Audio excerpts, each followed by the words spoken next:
Hello everybody, very welcome to UGC NET अंडर 24/7। जब से जून 2023 का पेपर खत्म हुआ है, नॉट दिसंबर 2023, अभी तो चल रहा है। जून 2023 का पेपर जब से खत्म हुआ है तब से ही दिमाग में चीजें आ रही हैं, और प्लस हमने बहुत सारे ऐसे वीडियोस भी किए हुए हैं जहां पर हमने आपको ये बताया था कि पेपर 1 का पैटर्न जो है वो हो गया था चेंज, मतलब as an overall pattern change हुआ था। तो पैटर्न चेंज होने का क्या मतलब है? ये सच है, अफवाह है, झूठ है? आपको डराने के लिए ये सारी चीज़ें की जा रही हैं, मार्केटिंग स्ट्रैटेजीज हैं कि आप पेपर 1 के बैचेस खरीदो, और इस तरह की चीज़ें जो हैं वो कितना सच है कितना झूठ है? क्या सच में पैटर्न चेंज हुआ, या बस ऐसे ही अफवाह है, ये हमने झूठ फैलाया, या फिर किसी ने आपको झूठ बताया है? ऐसा कुछ है क्या? तो इस पे एक बार डिटेल एनालिसिस कर लेते हैं दैट कितना इसमें सच है कितना इसमें झूठ है, और सब आपके सामने क्लैरिटी मिल जाएगी। सबसे पहले मैं आपको ये बताना चाहती हूँ कि पैटर्न चेंज से हम समझते क्या हैं, क्योंकि यही सबसे कंफ्यूजिंग चीज होती है कि यार हम पैटर्न चेंज बोल तो रहे हैं, लेकिन पैटर्न चेंज मतलब सिलेबस चेंज हो गया है क्या? वो तो नहीं हुआ है, आ तो आपका सिलेबस से ही रहा है, मतलब जो आपको चीजें दी हुई हैं, ऐसा तो नहीं है कि teaching, research, communication, higher education, people development, environment, DI, reasoning, reading comprehension, ये सारे जितने आपके टॉपिक्स हैं उनसे बाहर कुछ आ रहा है। मतलब ऐसा नहीं है कि जो आपके 10 यूनिट है उनसे कुछ बाहर आ रहा है, ऐसा कुछ पैटर्न चेंज हुआ है क्या? ऐसा तो हमने कभी कुछ नहीं कहा। तो पैटर्न चेंज हुआ किस बेसिस पर है, ये एक बार देख लेते हैं। सबसे पहला जो फोरमोस्ट पॉइंट है, और जो एक्चुअली सबसे वैलिड भी है और सबसे अच्छी तरीके से दिखाई भी दे रहा है, वो है आपका क्वेश्चंस का डिस्ट्रीब्यूशन।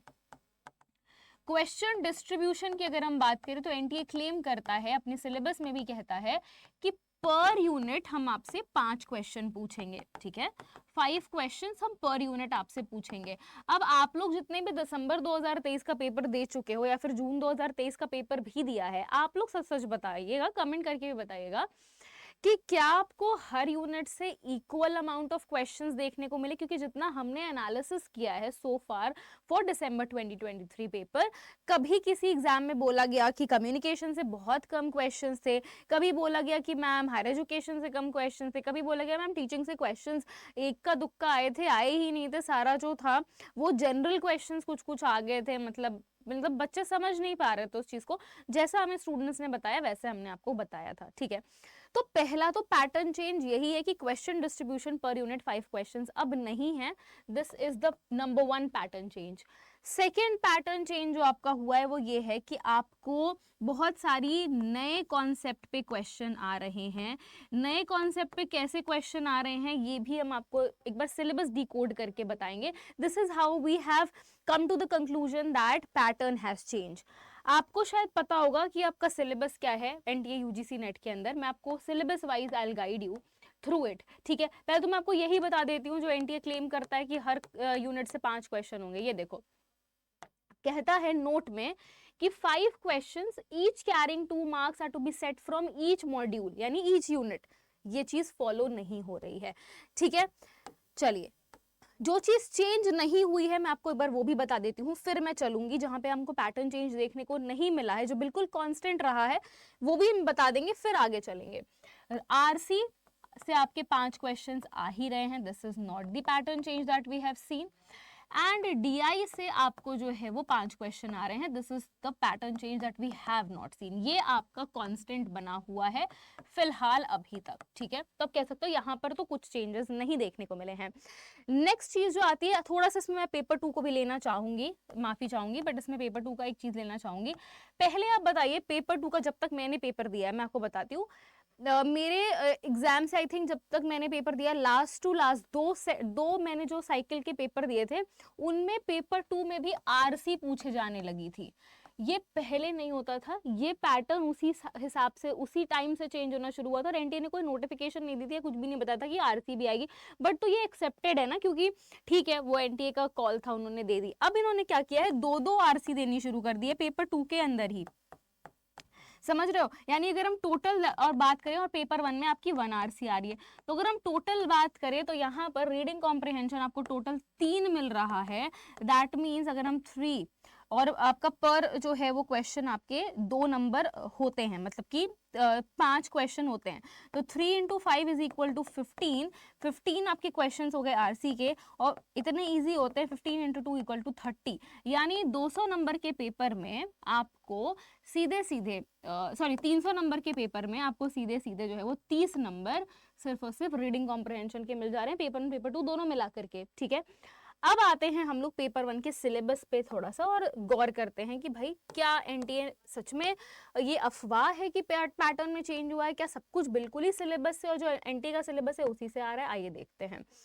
सबसे पहले बात करेंगे हम लोग टीचिंग के कॉन्सेप्ट, या तो कुछ जनरल क्वेश्चन आ जाते हैं यहाँ से, ऑब्जेक्टिव्स पे जनरल क्वेश्चन आते हैं, लेवल्स ऑफ टीचिंग सेम है, चलो कैरेक्टरिस्टिक एंड बेसिक रिक्वायरमेंट, ये सारी चीजें आपकी जनरल हो जाती हैं, ठीक है। अडोलेसेंट और अडल्ट लर्नर की क्वेश्चंस आ रहे हैं जिसमें आपको एकेडमिक, सोशल, इमोशनल और कॉग्निटिव पूछा जाता है, ये भी बिल्कुल ठीक है। उसके अलावा आपसे ये टीचर लर्नर ये सारी चीजें मतलब इनडायरेक्टली पूछी जा रही है, डायरेक्ट क्वेश्चंस नहीं आते हैं। Teacher centred versus learner centred methods होते हैं, और ऑफलाइन ऑनलाइन मेथड्स होते हैं, जो आपको बेसिक किसी बुक में आपको अगर आप बाहर जाते हो तो आपको मिल जाती है, मतलब ये सारे टॉपिक्स कवर्ड होंगे उसमें। अब हम आते हैं आपके out of the box questions पे। Online versus offline versus online method है, ठीक है, एटसेट्रा लिखा है यहाँ पे। स्वयं प्रभा मूक्स तो हो गया, ये एटसेट्रा क्या है, ये एटसेट्रा में आपसे एलएमएस पूछ लिया गया, ठीक है। ऑनलाइन टीचिंग टूल्स पूछ लिए गए आपसे, जैसे कि कहूत हो गया आपका, ठीक है, एनीमेकर हो गया, मेंटीमीटर हो गया आपका। क्या आपको कहीं पर यहाँ पर माइंड मैप या कॉन्सेप्ट मैप देखने को मिल रहा है? नहीं, बट आता है, हाँ बिल्कुल आता है। क्या आपको यहाँ पर कहीं पर भी लर्निंग थ्योरीज देखने को मिल रहा है? इसमें जितना भी आपका ऑफिशियल सिलेबस, ये ऑफिशियल सिलेबस है, क्या आपको वाइगॉट्स्की कहीं देखने को मिल रहा है? क्या आपको कहीं पर भी मास्टरी लर्निंग देखने को मिल रहा है? क्या आपको स्कीमा देखने को मिल रहा है? क्या आपको जीन पियाजे देखने को मिल रहा है, या फिर बीएफ स्किनर देखने को मिल गया हो आपको, या फिर कोहेलबर्ग देखने को मिल गया हो आपको? क्या कुछ भी यहाँ पर आपको देखने को मिल रहा है? No, the answer is no, yes, plain bluntly no. लेकिन क्या ये क्वेश्चंस आते हैं एग्जाम में? यस। तो is this not a pattern change? क्या हम इसको पैटर्न चेंज नहीं कहेंगे? इसको हम क्या कहेंगे? अच्छा, out of the syllabus question. कितना out of the syllabus question आ गया भाई? यहाँ पे वो ब्रेनस्टॉर्मिंग दिख रहा है? नहीं। फ्लिप्ड क्लासरूम दिख रहा है? नहीं। डायनामिक टीचिंग दिख रही है? नहीं। साइबरनेटिक्स? नहीं। क्वेश्चन तो आते हैं भाई, भर भर के क्वेश्चन आते हैं, कैसे कह सकते हो आप? क्या आपको यहाँ पे प्लेट्यू या लर्निंग कर्व देखने को मिल रहा है? प्लेट्यू से भी बड़े सारे क्वेश्चंस आ रहे हैं, पठार जिसको हम कहते हैं। क्या आपको देखने को मिल रहा है यहाँ पे लर्निंग कर्व या प्लेट्यू? क्या आपको एजुकेशनल फिलोसफी पे क्वेश्चन यहाँ पर देखने को मिल रहा है कि प्रैग्मेटिज्म क्या है, नेचुरलिज्म क्या है, एसेंट्रिसिज्म क्या है, प्रोग्रेसिविज्म क्या है, जॉन डीवी, किल पैट्रिक, प्रोजेक्ट मेथड, ये सारी चीजें क्या आपको कहीं पर डिफाइन है सिलेबस में? लेकिन क्या क्वेश्चंस आते हैं? आ रहे हैं भाई क्वेश्चंस, तो हम क्या कहेंगे इसको? अगर यहाँ से क्वेश्चन आ रहे हैं तो हम इसको क्या कहें? पैटर्न चेंज ना कहें तो क्या कहें? अब आप ही बताइए, सच है कि झूठ है? एनीवे, चलो, ये तो हमारा सिर्फ टीचिंग एप्टीट्यूड का पार्ट था। अब आप ये भी कह सकते हो मैम ये तो सिर्फ 1 यूनिट की बात थी, आप तो मतलब कुछ भी कह रहे हो, ठीक है, चलो। चॉइस बेस्ड क्रेडिट सिस्टम यहाँ पे दिया है, इवैल्यूएशन दिया है, टाइप्स ऑफ इवैल्यूएशन दिया है, कहीं लिखा नहीं है कि आपका टाइप्स ऑफ इवैल्यूएशन में क्या क्या चीजें आएंगी, ठीक है। टीचिंग सपोर्ट सिस्टम है, अब हम टाइप्स ऑफ इवैल्यूएशन में इप्सिटिव इवैल्यूएशन आ गया था क्वेश्चन में, ठीक है, क्या कहें, चलिए कोई बात नहीं। अच्छा, रिसर्च एक ऐसा टॉपिक है जहां पर बहुत ही कंसाइज तरीके से आपसे चीजें पूछी जाती हैं, जो पहले से पैटर्न फॉलो हो रहा है वो पैटर्न फॉलो हो रहा है, बट यहाँ पर भी आपको कहीं पर भी ग्राउंडेड थ्योरी देखने को नहीं मिलेगी, बट क्वेश्चंस आ जाते हैं यहाँ से, राइट। उसके अलावा अगर हम बात करें तो आपको यहाँ पर कहीं पर अलग से सैम्पलिंग देखने को नहीं मिलेगा, बट सैम्पलिंग पे बहुत सारे क्वेश्चंस आते हैं, आप लोग भी जानते हो। स्केल आपको यहाँ पर कहीं से अलग से नहीं दिख रहा है, बट स्केल पे क्वेश्चंस आते हैं, खैर वो तो पहले से आ रहे हैं, तो हम कह सकते हैं कि चलो ठीक है, रिसर्च का अब हम क्या कहें, ठीक है। प्लस रिसर्च में आपको पढ़ाती भी नहीं, तो मैं उतना उस पर कमेंट भी नहीं कर सकती हूँ, अपने ही मैं उस पर स्टिक रहूंगी जो मैं आपको चीजें पढ़ाती हूँ। कम्युनिकेशन पर आ जाते हैं, ठीक है। अब कम्युनिकेशन में यहाँ पर क्या लिखा है? मीनिंग, टाइप एंड कैरेक्टरिस्टिक्स, बस मीनिंग, टाइप और कैरेक्टरिस्टिक्स। क्या यहाँ पर कहीं पर भी आपको ग्रेप वाइन कम्युनिकेशन देखने को मिल रहा है? चलो, ग्रेप वाइन कम्युनिकेशन कैसा होता है आपका? इनफॉर्मल होता है। आप ये कह दो कि मैम टाइप्स ऑफ कम्युनिकेशन तो दिया है ना, कहाँ है टाइप्स ऑफ कम्युनिकेशन? वर्बल है, नॉन वर्बल है, इंटरकल्चरल है, ग्रुप है और क्लासरूम है। यहाँ पर ग्रेप वाइन इनफॉर्मल है। कहाँ इनफॉर्मल दिया है आपको सिलेबस में? आज फॉर्मल कम्युनिकेशन पे क्वेश्चन आया था, आपको वर्टिकल कम्युनिकेशन पे क्वेश्चन आता है, आपको हॉरिजॉन्टल कम्युनिकेशन पे क्वेश्चन आता है, आपको डायगोनल कम्युनिकेशन पे क्वेश्चन आता है, ग्रुप कम्युनिकेशन पे क्वेश्चन आता है, मेटा कम्युनिकेशन पे क्वेश्चन आया, आपको फैटिक पे क्वेश्चन आया, ठीक है, कहाँ दिया हुआ है? उसके बाद high bro, low bro, post bro, medium bro, ये आपके जितने भी मैंने आपको एक शॉर्ट्स बताया था, हाई ब्रो आया क्वेश्चन, लो ब्रो आया, ये सारे क्वेश्चन आए। अच्छा, टीचिंग में एक और चीज़, मेमोरी वाला क्वेश्चन, एक स्टूडेंट ने मुझे बोला मैम आपने अच्छा हुआ बता दिया, मेमोरी से बड़े सारे क्वेश्चन आ गए थे, सेंसरी मेमोरी, वर्किंग मेमोरी, उसके अलावा लॉन्ग टर्म एक्सप्लिसिट और इम्प्लिसिट मेमोरी। कहाँ है ये सब सिलेबस में? तो हम इसको पैटर्न चेंज ना कहें तो और क्या कहें, ठीक है। अब आप कोई भी स्टैंडर्ड बुक ले लीजिए बाहर से, आपको ये सारे टॉपिक्स नहीं मिलेंगे, मैं गारंटी के साथ कह सकती हूँ, क्योंकि बुक्स को बनाने में, उनको उनके एडिशंस को फिर से छापने में टाइम लगता है भाई, ठीक है। चलो एनीवे, तो उसके अलावा आपका एक क्वेश्चन आया था सबलिमिनल कम्युनिकेशन। उसके अलावा आपका एक और आता है पुल और पुश टेक्नोलॉजी, ये आपका आईसीटी का भी पार्ट है, ठीक है, ये आ जाता है आपका। कहाँ है सिलेबस में ये सब चीजें? अच्छा, रीजनिंग, चलो आपका लेटर सीरीज, नंबर सीरीज आ जाता है, टाइप्स ऑफ रीजनिंग वगैरह आ गया, मैथमेटिकल रीजनिंग का मैं क्या बताऊं। अच्छा, एक और चीज मैं आपको बताती हूँ, यहाँ पे टाइम डिस्टेंस दिया है, रेशियो प्रोपोर्शन दिया है, इंटरेस्ट डिस्काउंटिंग, एवरेजेस, और यहाँ पर एटसेट्रा लिख दिया है। और कुछ है? मिक्सचर और एलिगेशन से क्वेश्चन आ रहा है, सॉरी मिक्सचर एंड, हाँ यही है आई थिंक, मिक्सचर एंड, एक सेकेंड रुको जरा मुझे चेक करने दो।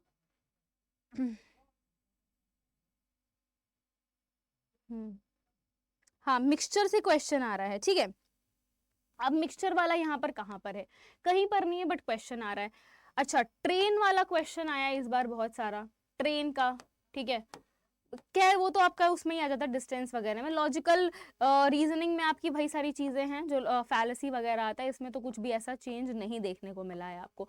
डीआई मैंने आपको पहले ही बता दिया कि सेम चीजें रहती हैं। आईसीटी में जो एक नई चीज देखने को मिली है, ठीक है, जो बहुत ही नई चीज देखने को मिली है, वो है स्प्रेडशीट। स्प्रेडशीट पे क्वेश्चन आया इस बार, जो है एक नई चीज आई है, डाउनलोडिंग अपलोडिंग स्पीड दी हुई थी, कुछ ऐसे करके आपको पता करना था।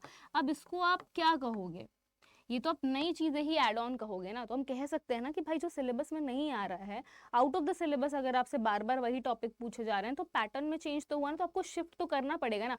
आप ही बताइए कि आप किसी ऐसे टीचर से पढ़ना चाहोगे, आप किसी ऐसे एजुकेटर से पढ़ना चाहोगे जो आपको कुछ भी नया नहीं पढ़ा रहा है या पढ़ा रही है, वो आपको सेम वही जो 5 साल पहले की पुरानी चीजें थी वही आपको रेपिटेडली इस बेसिस पे पढ़ाया जा रहा है कि अरे यार यही क्वेश्चंस आते हैं घूम फिर के, कुछ क्वेश्चंस तो आएंगे ही ना बाहर से। एलएमएस तो कहीं नहीं दिया हुआ है, एक शिफ्ट में आ गया था, छोड़ो आगे बढ़ो, एलएमएस वगैरह थोड़ी आएगा, लेकिन अब तो वो बार बार आ रहा है। तो क्या आप ऐसे किसी सोर्स को ट्रस्ट कर सकते हो जो आपको कुछ भी, जो चीज़ें या जो चीज़ें चेंज हो रही हैं उस हिसाब से ना पढ़ाए? जैसे अगर आप मेरी पीडीएफ देखोगे जो मैंने पढ़ाया पेड बैचेस में, उसमें मैंने सारा कुछ प्रोवाइड किया है। इनफैक्ट यूट्यूब पर भी जब मुझे मेमोरी वाला क्वेश्चन देखने को मिला कि यार एक्सप्लिसिट इम्प्लिसिट ये सारी मेमोरी से बड़े सारे क्वेश्चन आ रहे हैं, 2 बार आ चुके, जून में भी आ गए, उससे दिसंबर वाले में भी आ गए, तो मैंने सोचा कि यार यूट्यूब वाले स्टूडेंट्स को भी ये प्रोवाइड करना चाहिए, तो मैंने पूरी क्लास ली थी ह्यूमन मेमोरी पे, ठीक है। उसके अलावा तो आप ऐसे ही टीचर पे रिलाई करोगे ना जो आपको नई नई चीजें जो बदल रही हैं उसके हिसाब से चीजें पढ़ाए, है ना। ऐसा तो है नहीं कि कोई ये चाहेगा या आपका एजुकेटर चाहेगा कि उसकी इमेज खराब हो, या आप डर के आए हमसे पढ़ने की, नहीं यार पैटर्न चेंज हो गया, सिर्फ अंशिका मैम ही पढ़ा सकती हैं या फिर यूजीसी नेट अड्डा 24/7 के टीचर्स ही पढ़ा सकते हो और तो कोई नहीं पढ़ा सकता। भाई आप जिनको भी ट्रस्ट करते हो, अगर वो आपको फ्रेश, न्यू, क्रिस्प और अपडेटेड कंटेंट प्रोवाइड कर रहे हो, तो आप उसके पास, आप उनके पास जाओगे, क्योंकि आपको पता है, आप भी बेवकूफ़ तो नहीं हो, आप स्टूडेंट हो, आप खुद पेपर दे रहे हो, आपको खुद पता है कि चीज़ें कैसे होती हैं, राइट। चलिए एनीवे, उसके अलावा अगर हम बात करें नंबर कन्वर्जन से बहुत सारे क्वेश्चन आ रहे हैं। आप देखोगे अगर यहाँ पर मतलब सिलेबस में कहीं पर भी नंबर कन्वर्जन की बात ही नहीं की है, जनरल अब्रीविएशन और टर्मिनोलॉजी की बात की है, बेसिक्स ऑफ इंटरनेट की बात की है, digital initiative and higher education की बात की है, कहीं पर भी नहीं कि हेक्सा को डेसिमल में कन्वर्ट करो, डेसिमल को हेक्सा में कन्वर्ट करो, ये करो वो करो, कुछ नहीं है। बट फिर भी हमको पता है कि ये चीज़ें आती हैं तो आपको वो चीज़ें हम प्रोवाइड करते हैं। अगर हम सिर्फ सिलेबस से स्टिक होकर पढ़ाएं ना तो आपका पेपर 1 क्वालिफाई नहीं हो पाएगा, मतलब आप 40% भी नहीं लेकर आओगे, मैं सच बता रही हूँ। एनीवे अच्छा, पीपल डेवलपमेंट एनवायरनमेंट पे आ जाता है। ये सबसे ज्यादा मतलब आप कह सकते हो कि फ्लेक्सिबिलिटी से पूछा जाता है। आप पूरे इसमें देखो कहाँ पर आपको टॉक्सिसिटी लिखी हुई है, लेकिन आपको पता है अक्यूट टॉक्सिसिटी से भी क्वेश्चन आता है, क्रोनिक टॉक्सिसिटी भी से भी क्वेश्चन आता है। इससे पहले आपके म्यूटाजेंस, कार्सिनोजेंस, ऐसे भी मैच द कॉलम वाले क्वेश्चन आए थे। कम्युनिकेशन में कॉन्टेक्स्ट पे क्वेश्चन आए थे, फिजिकल, टेम्पोरल, स्पेशियल, ये वाले कॉन्टेक्स्ट कहीं नहीं दिया आपके कम्युनिकेशन के सिलेबस में ये सारी चीजें। अच्छा, अगर हम बात करें यहाँ पर एनर्जी की, ठीक है, तो आपका जियोथर्मल एनर्जी हो गया, हाइड्रो एनर्जी हो गया, सोलर, विंड, सॉइल एनर्जी हो गया, न्यूक्लियर, फॉरेस्ट, बायोमास एनर्जी हो गया, बायोडीजल वगैरह हो गया, यहाँ से आपके क्वेश्चंस आते हैं, ठीक है।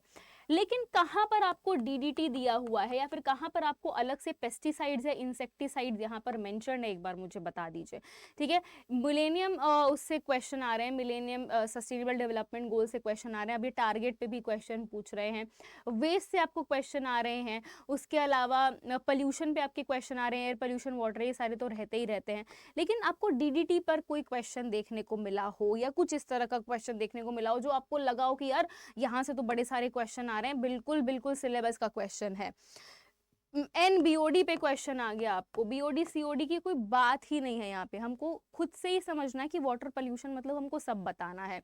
इस बार आपको ब्लू बेबी सिंड्रोम पे क्वेश्चन आ गया, तो अगर मैं अपने क्या नाम है जून वाले सेशन में, मतलब जून 2024 में मैं ये कहूँ, मैं एक उसमें रहूं, डेल्यूजन में रहूं या फिर मैं इग्नोरेंस में रहूं, अरे यार वो आगे आगे अब थोड़ी आएगा, और मैं अपना कंटेंट अपडेट ना करूं, मैं ये कहूं कि नहीं नहीं कोई पैटर्न वैटर्न चेंज नहीं हुआ है, जो आता है वही आया है, ब्लू बेबी सिंड्रोम सिर्फ इस बार आया है, अगली बार थोड़ी पूछेगा, मीना माता डिजीज बस इस बार आया, अगली बार नहीं पूछेगा, इताई डिजीज बस इस बार आया, अगली बार नहीं पूछेगा। हमको क्या पता भाई अगली बार क्या पूछ दे, तो क्या हम अपना कंटेंट रिफ्रेश नहीं करेंगे, क्या हम अपना कंटेंट अच्छा नहीं बनाएंगे जो ऐसा पेपर आ रहा है उस हिसाब से? तो हम इसको क्या नाम दें? पैटर्न चेंज ही तो नाम देंगे ना, और क्या नाम दे सकते हैं इसको कि हाँ भाई पैटर्न चेंज हुआ है, चीजें जिस तरह से हमेशा आती थी उस तरह से नहीं। स्वयं प्रभा के चैनल्स बताओ, आप कब आपसे चैनल के नाम पूछे गए थे इससे पहले? जून 2023 में ही पहली बार आपको देखने को मिला कि चैनल का नाम पूछ लिया गया हो, है ना। अब चैनल के नाम से क्वेश्चन आते हैं, अब हम उस चीज में फेमिलियर हो गए, हाँ ये आप इसको कह सकते हो कि पैटर्न चेंज नहीं है। क्यों? क्योंकि जून में पैटर्न चेंज हुआ, हमने इसको अडेप्ट किया और दिसंबर में हम इसके लिए रेडी थे। लेकिन जून के लिए दिसंबर का पेपर हम देखेंगे ना कि क्या चीजें चेंज हुई है, उस हिसाब से अपना कंटेंट रिफ्रेश करेंगे, नया कंटेंट बनाएंगे और तब हम जून वाले बच्चों को पढ़ाएंगे, ठीक है। इतना जल्दी किसी बुक में आपको कंटेंट फ्रेश नहीं देखने को मिलेगा, ठीक है। तो ऑब्वियसली ये बात सच है that there is a change in the pattern which we can see very evidently from the point of view of the paper, ठीक है। पेपर के पॉइंट ऑफ व्यू से बिल्कुल दिखाई दे रहा है। अब देखो कोपेनहेगन अकॉर्ड से क्वेश्चन आ गया था, कहाँ है कोपेनहेगन अकॉर्ड आपका? कहीं नहीं है, लेकिन क्वेश्चन आया है। तो अब मैं इस डिल्यूजन में, इस इग्नोरेंस में हो जाऊं कि ना जो मैं कह रही हूँ वही सही है, कुछ पैटर्न वैटर्न चेंज नहीं हुआ है, मैं तो वही पढ़ाऊंगी जो मैंने 10 साल पहले का अपना नोट्स बना रखा है, वही स्टूडेंट्स को पढ़ाऊंगी, क्योंकि मैं ये मानती ही नहीं कि पैटर्न चेंज हुआ है, ठीक है। चलो तो कोई बात नहीं, खैर मेरे हिसाब से तो पैटर्न चेंज हुआ है और मैंने आपको प्रूफ के साथ बताया। अगर आपको लगता है कि हाँ पैटर्न चेंज हुआ है तो कमेंट करके ज़रूर बताइएगा आपने कैसा एक्सपीरियंस किया है अभी हाल फिलहाल में जो यूजीसी नेट के पेपर हुआ का जो भी पेपर हुआ है। क्या आपको भी लगता है कि हाँ आपको चेंजेस देखने को मिले हैं? नंबर ऑफ क्वेश्चन तो खैर अनइवन हो ही चुके हैं, लेंदी भी पेपर आ रहा है, सब कुछ ये चीज़ें हमें देखने को मिली हैं, इसको हम पैटर्न चेंज ही कहेंगे। And yes, it is very rightly said that UGC net का पेपर 1 का पैटर्न चेंज हुआ। आई कैन नॉट से मच अबाउट पेपर 2। हाँ, बट ईवीएस का क्वेश्चन पेपर मैंने देखा था जून 2023 का, काफी अलग अलग क्वेश्चंस आए थे, विच आई कैन गारंटी कि मतलब अगर हम उस हिसाब से चीज़ों को कर रहे हैं ना तो हमें बहुत एडवांस लेवल पढ़ना पड़ेगा। एंड ये हो रहा है एनटीए के पेपर में, यूजीसी नेट के पेपर में, ठीक है। चलिए, so thank you very much everybody. यहाँ पर मैं आपको कोई बैच के बारे में नहीं बताने वाली हूँ, this was just a general information कि ये अफवाह नहीं है, ये सच बात है। आप अपने कंटेंट को रिफ्रेश करिए, आप जितना ज़्यादा और अच्छा कंटेंट ले सकते हैं वो पढ़िए। पेपर 1 बस ऐसे ही नहीं है, paper 1 is equally important as paper 2, I would say दोनों ही पेपर बहुत इंपॉर्टेंट हैं। तो थोड़ा सा अपना जो है वो ध्यान पेपर 1 की तरफ भी टिल्ट कीजिए, सिर्फ पेपर 2 को मत पढ़िए, अदरवाइज आपको पेपर 1 टफ ही लगेगा, क्योंकि धीरे धीरे लेवल टफ होता जा रहा है। पीवाईक्यूज ऑब्वियसली बहुत इंपॉर्टेंट है, लेकिन PYQs as it is repeat नहीं होते। मैं पहले भी कह रही हूँ, पहले भी कहा है, अभी भी कह रही हूँ, पीवाईक्यूज के कॉन्सेप्ट रिपीट होते हैं, और कॉन्सेप्ट आप तभी समझ सकते हैं जब आप उस चीज को डीपली स्टडी करते हैं। ऐसे नहीं कि आपने पीवाईक्यू पढ़ा, रट्टा मार लिया, that will not help you, you need to understand the concept also paper 1, okay. चलिए, thank you very much, take care everybody. अगर आपको ये वीडियो अच्छी लगी, इन्फॉर्मेशन अच्छी लगी तो लाइक करिएगा, वीडियो को शेयर कर दीजिए, और अगर आप नए हैं चैनल पर तो सब्सक्राइब करना ना भूलें UGC NET Adda 24/7 YouTube channel को। Bye bye everybody, take care, have a very nice day ahead.